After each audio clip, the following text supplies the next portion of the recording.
Okay, there you go.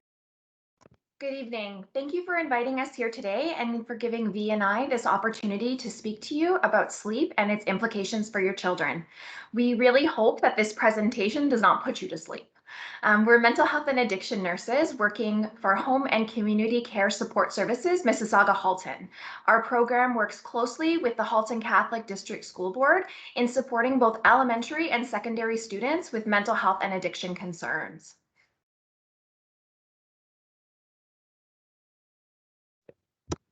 Oh, sorry. See, I'm already messing up. Sorry. Um,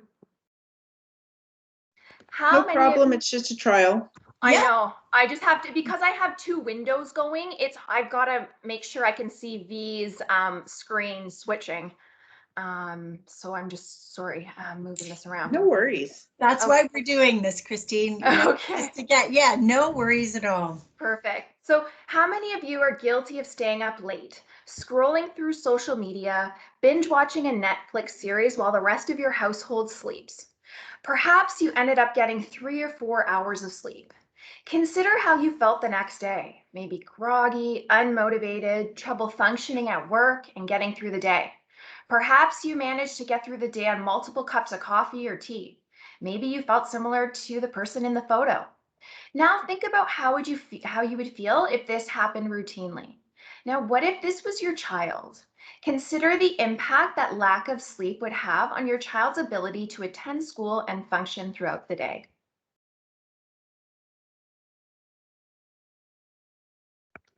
As you can see from this slide, we have several objectives to cover. By the end of this, we hope you have a better sense of the functions of sleep and consequences of sleep deprivation. We hope that you walk away with some practical strategies to support your children, and if there are sleep-related concerns, that you know where to go to access further support.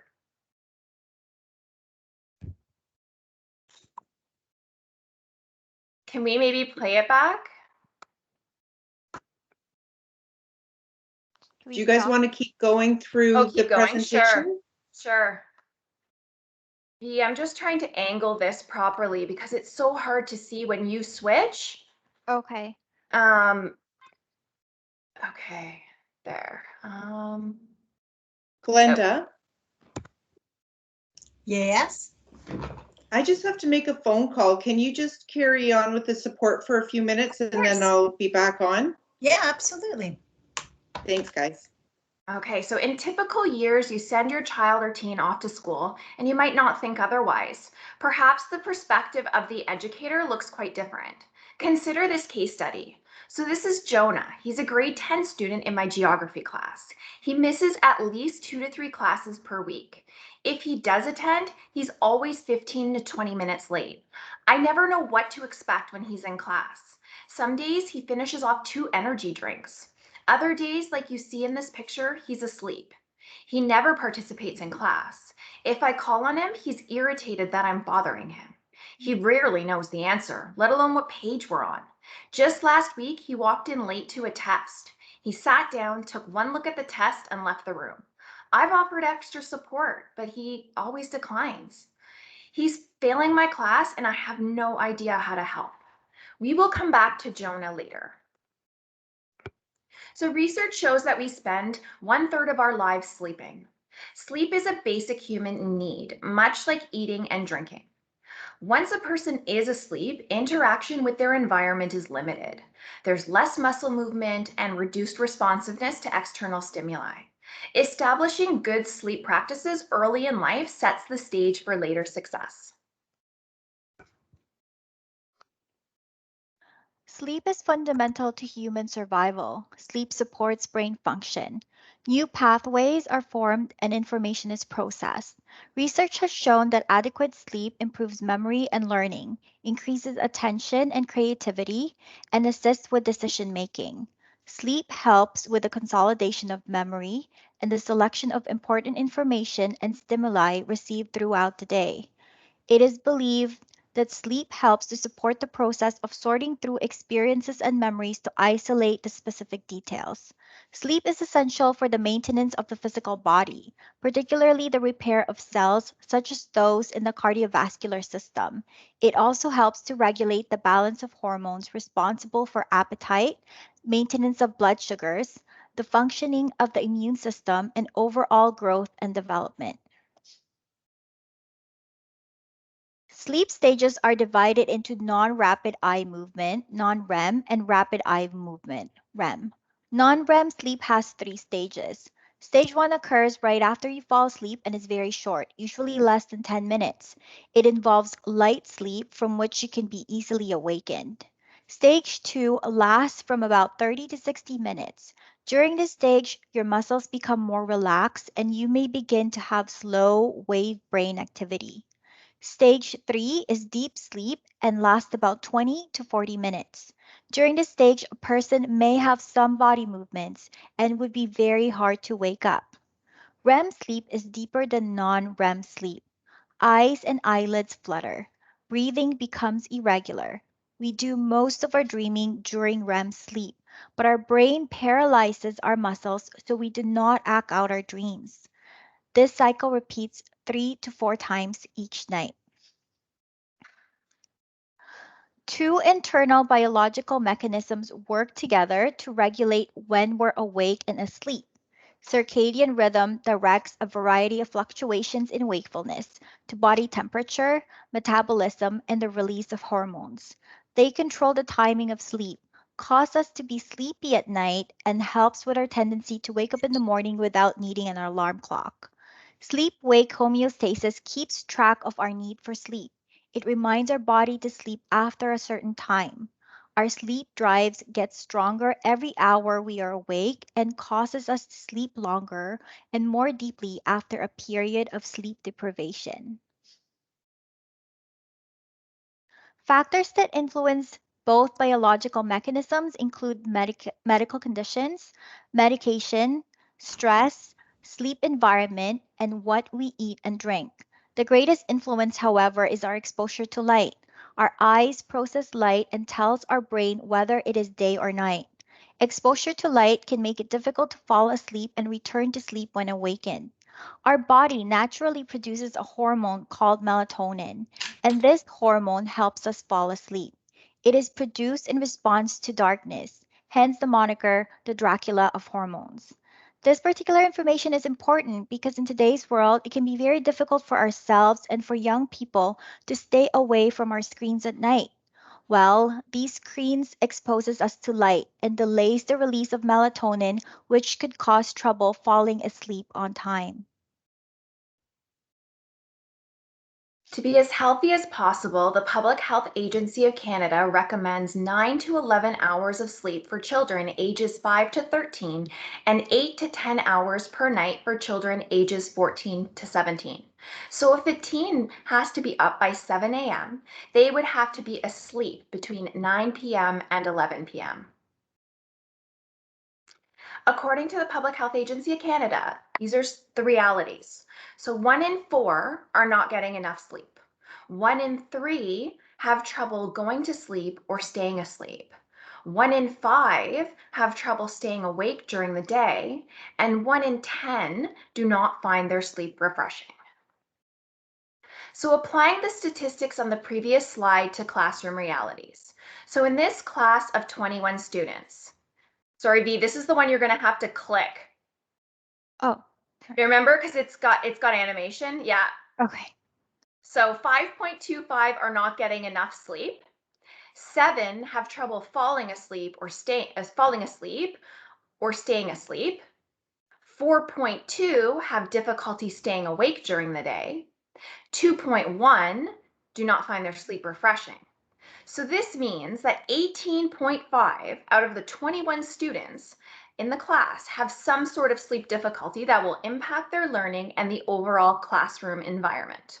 All I can say is those poor educators. A study compared children and youth with insufficient sleep to those with adequate sleep. Not surprisingly, children with insufficient sleep reported high levels of hyperactivity, stress, and poor mental health as compared to those with adequate sleep. Inadequate sleep impairs information processing and learning, cognitive flexibility, imagination, insight, and ability to assess risk. Consequences of poor sleep in adolescents include increased risk of hyperactivity, anxiety, depression, suicidal thoughts, school absence, psychosis, and decreased cognitive functioning. Symptoms of insufficient sleep might actually be mistaken for ADHD. Furthermore, lack of sleep also impacts our overall health, including the immune system, reproductive system, and cardiovascular system. Here are some of the common sleep concerns for children and adolescents. For young children, the most common concern is going to sleep and staying asleep. Who remembers those bedtime struggles with our toddlers? Insomnia is common complaint among older children and adolescents. I do want to highlight night owls and delayed sleep phase syndrome. There is evidence that the onset of puberty triggers a change towards a distinct evening preference in about 40% of teens. Basically, the timing of their desire to sleep changes, which results in later bedtimes. Remember melatonin? Well, for night owls, the release of melatonin is delayed, which make them fall asleep later than 11 p.m. For someone who is already a night owl, various social, psychological, and behavior factors, such as increased screen time at night, wanting to connect with peers after hours, and increased pressures in school, could certainly make things worse. It's no wonder teenagers would sometimes report sleeping past midnight. Parasomnia is a sleep disorder that involves unusual and undesirable physical events or experiences that disrupt sleep. This includes sleepwalking and night terrors. For sleep disordered breathing, the most frequent symptoms reported by families include loud snoring, noisy breathing, restless sleep with unusual sleep positions, which are attempts by the child to move and open the airway. Restless leg syndrome is disagreeable leg sensation usually occurs before sleeping. Periodic movement disorder could present as growing pains, restless sleep, and hyperactivity. There are various ways to address sleep concerns. This includes some type of behavioral intervention. Sleep training might be something you have come across for babies and toddlers. It is based on principles of extinction, basically ignoring cries until the child learns not to cry anymore. Another example of behavioral intervention is stimulus control therapy. The idea is to train our body and mind that going to bed means going to sleep, and this training process is done through learned association. Positive routines involves parents developing a routine at bedtime. We will discuss this further when we provide strategies that could be helpful for you. Bright light therapy is known to be effective with delayed sleep phase syndrome and night owls. A light therapy box is used to realign your circadian rhythm with the patterns of the sun. If non-pharmacological interventions are ineffective or maybe not enough to help a young person sleep, then there are medication options that could be considered. Please discuss with your family doctor prior to starting any prescribed or over-the-counter medication for sleep. Anecdotally, I do work with a lot of students who are taking melatonin supplements to help with sleep. It's typically administered from 30 to 60 minutes before target bedtime. Again, please connect with your family doctor to discuss if this is an option you're considering for your child. So here are some tips and tricks that have been shown to improve sleep. So first, establishing a consistent sleep and wake times among children and teens is very important. Often children sleep longer on the weekends to compensate for insufficient sleep during the week. If catch-up sleep is required, doing this on a Saturday rather than a Sunday is beneficial to ensure that they can get up on time on Monday. Refrain from daytime napping as much as possible, as this interferes with nighttime sleep habits. If a nap is necessary, limiting it to 20 to 30 minutes is recommended. So waking younger kids or encouraging teens to set an alarm. Limit technology use before bed, particularly 1 to 2 hours before bed. As we've learned, the blue light emitted from the screens activates the brain and delays the release of melatonin, and this further delays sleep onset. Getting physical. Research shows that people who exercise tend to have more restful sleep. Exercising for at least 30 minutes 3 times per week can improve sleep. The timing of the activity is everything. So avoiding activity 2 hours before bed, as this can interfere with sleep. The late afternoon or early evening are optimal. A light snack in the evening before bed can actually improve sleep. So things like crackers and cheese or maybe a banana. Avoiding heavy, spicy, or sugary foods before bed is also recommended. Having a predictable bedtime routine helps cue the body that it's time for sleep. So for example, having a bath or a shower, listening to music, or reading a book with your child. Avoiding caffeine at least 4 hours before sleep. And if your child does not fall asleep within 20 or 30 minutes of attempting, have them get out of bed, go somewhere else with dim lighting, and have them read a book or drink some warm milk. When they start to feel sleepy, then have them return to bed. This stops the negative association between bed and poor sleep. So here's an example of a typical adolescent or preteen's bedroom. So similar to the boy in the photo, teenagers or preteens often use their beds for other activities, including doing homework, gaming, watching TV. Bedrooms often have glowing alarm clocks, flashing lights on phones, or gaming consoles, things that are distracting to kids' attention when trying to sleep. In the case of the boy in this picture, he has the glowing lights all around his room, a TV, and what looks to be a gaming system. When bedrooms are associated with activities other than sleep, it interferes with good sleep practices. While lying in bed trying to initiate sleep, this boy could feel like he's missing out on something, such as gaming. Or if he can't sleep, it might be very tempting to turn on the TV. The light from the TV and environment may also delay the release of melatonin that is necessary for sleep initiation. An ideal sleep environment is one that's dark, quiet, comfortable temperature, so not too warm or too cold, with a supportive mattress and ideally screen-free. Now think back to Jonah. Poor attendance, falling asleep in class, disengaged, irritable. Now, what if Jonah was your son and you received a call from his teacher who shared her observations and concerns? Given what you've learned so far and applying the principles on the slide, how would you approach Jonah? So the first point is ask and observe. So you won't know until you ask. Use supportive inquiry and ask him about his sleep and share the observations from the teacher in a non-punitive way. Perhaps you've even noticed a difference in his attentiveness or a change in his mood. Maybe he's more irritable. Maybe you've noticed his bedroom lights on at 2 a.m. Ask about potential mental health concerns. For example, is he spending a lot of time worrying? Does he feel rested when he wakes up? Anxious thinking, rumination, and racing thoughts are all very common before bed. The key point here is to approach the situation from an area of curiosity and concern. Next is educate. So consider talking to Jonah about the functions of sleep, perhaps highlighting some of the science, the role of melatonin, and the impact of poor sleep on his functioning in school. Talk to him about screens and how they can negatively impact sleep. Offer to provide written information if you want to avoid him interpreting the discussion as a lecture. Consider suggesting the use of a sleep diary or an app to track sleep, such as Sleep Cycle, compatible on both Apple and Android, or using wearable technology such as a Fitbit or Garmin.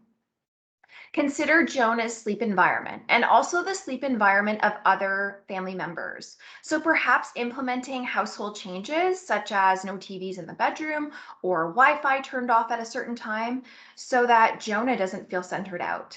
Having a family meeting and gathering the input of all family members might be one way of making change while simultaneously ensuring that everyone's perspectives or voices are heard. Implement sleep routines at home. So similar to a bedtime routine for toddlers or young children, an established and predictable sleep routine is associated with improved sleep and sleep habits. This is true for children and adults alike. So consider how you wind down and lead by example. Small changes within the household, so for example, no screens after 7, can have a significant impact on sleep. Obviously, sleep routines vary depending on the individual needs of the family as well as the ages and activities of the children and youth. Remembering that any small routine that can be implemented will have significant benefit. Do what you can. For Jonah, perhaps his routine might be listening to soft music or a shower before bed. For younger kids, as we've said before, it could be a bath or a story before bed. If all else fails and Jonah's sleep problems persist, or if you're concerned about persistent sleep difficulties in your own child or children, it might be time to consult with the family doctor. Consider completing a sleep diary in advance of the appointment to show patterns or trends. Christine and I want to thank you for taking the time to watch our seminar. We hope that you had learned something new and able to take away some tips and tricks that would be helpful in your household.